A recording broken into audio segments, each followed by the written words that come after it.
Sitting at the helm of Jaguar Land Rover is Chief Executive Dave Smith. With the future of the automotive giant at his fingertips, he now faces a battle with government chiefs to secure funding which will ensure JLR's future. Business correspondent John Cranage asked him how he sees the company weathering the current economic crisis.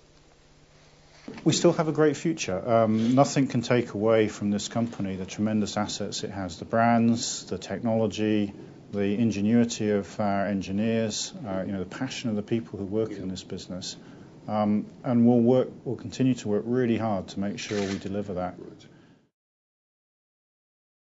What they and us have a problem with is the inability to access credit markets, and really that's all that we've asked the government for, which is to either help us get the commercial funds flowing or provide loan guarantees so that we can make that happen directly.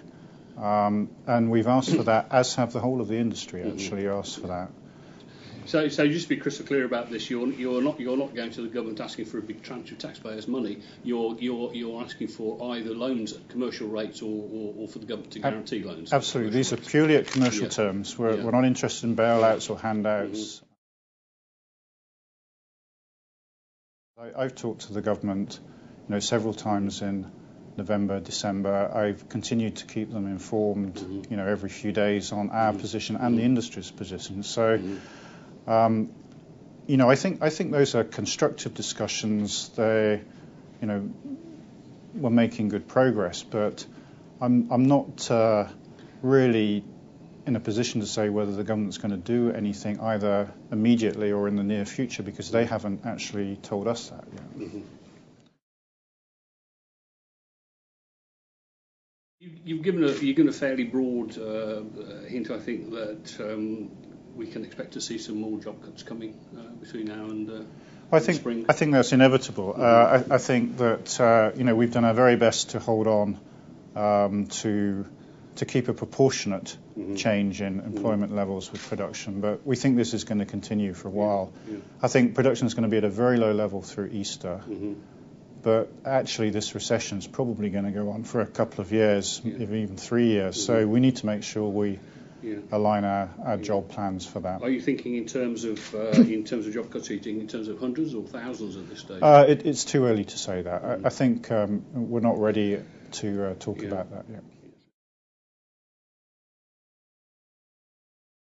Again, looking ahead, David, do you think that Jaguar Land Rover will be in a position to maintain its current facilities in terms of three manufacturing plants and 2 research and development and engineering centres? Well, my plan has always been to develop the products that will fill those plants. All of the plants will be part of our future. Exactly what role that they'll play, I think we still have to determine some of that. But we're developing products that I think will give those plants an exciting future.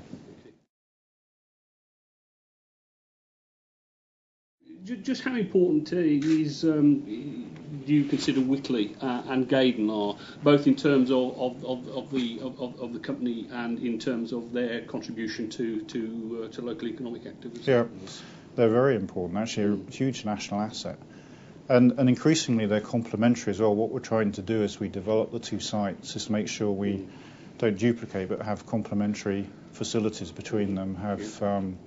We're moving some people around, so we've got our powertrain groups together, our body groups together.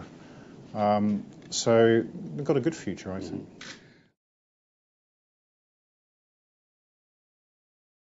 Liverpool have asked me to put to you what the future may be for X-Type at Halewood. Well, we haven't actually taken any final decisions about X-Type. We've refreshed that last year, put a new diesel engine in it. It actually sold better than we expected during the year, and we'll continue to develop that. There will be a model year change a bit later this year, but we haven't taken a final decision on X-Type yet.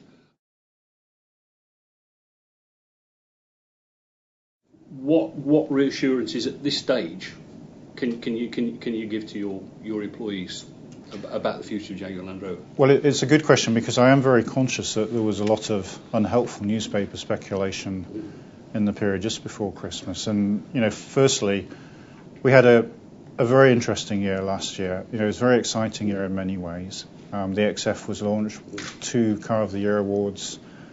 We had tremendous growth in some of our overseas markets. But clearly, the year finished in a very difficult situation for us, and we had to take job losses because of that. We're going to have to look at what further actions we need to take in the first quarter. They will be proportionate. I'll make sure that we keep it such. And clearly have the right consultation with unions and employee representatives as well.